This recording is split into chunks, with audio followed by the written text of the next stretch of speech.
వైశాలికి ఏమి జరుగునో ఎవరు హించెదరు ఎవరు హించెదరు. ఆపో ఏంట్రా బాబు ఏడు పాటలు ఇలాగ చచ్చిపోతున్నాం.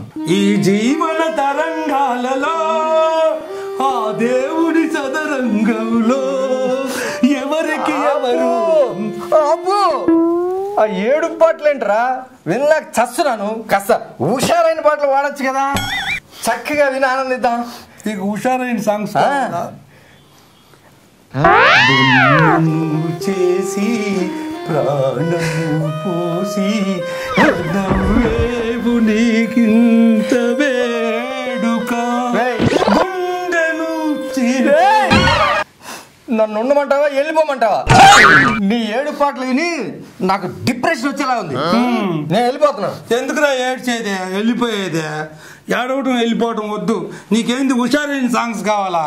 ఆ పాటలు పాడుకోవడానికి అవకాశం కల్పించలేదురా మొద్దాన్ రాజేష్.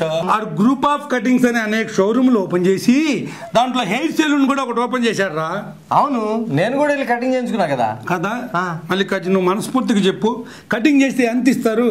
100 రూపాయలు తీసుకున్నాడు రా. వాడు నా దగ్గర కూడా 100 రూపాయలు తీసుకున్నారా? ఇదేందని అడిగితే పక్క షాపుల చేత ఎరగొట్టించాడు. తక్కువ తీసుకోవడానికి నువ్వేమన్నా జిల్లా కలెక్టర్వా? జిల్లా కలెక్టర్ ఎక్కడన్నా 100 రూపాయలు ఇచ్చి కటింగ్ చేపిస్తారు ఏంది? ఫ్రీగా చేపించుకుంటారు. అయితే కలెక్టర్ కాబట్టి ఫ్రీగా చేశాడు, మనకెందుకు చేస్తాడు? నా దగ్గర 100 రూపాయలు తీసుకున్నాడు కాబట్టి నీ దగ్గర కూడా 100 రూపాయలు నీ దగ్గర 100 రూపాయలు తీసుకుంటే నా దగ్గర 50 రూపాయలు తీసుకోవాలా? తక్కువ ఎందుకు తీసుకుంటాడు? పైనుంచి దిగొచ్చావా? పైనుంచి దిగినాడు కాదు మల్లికార్జున, ఈ పైన తీసుకురాడు.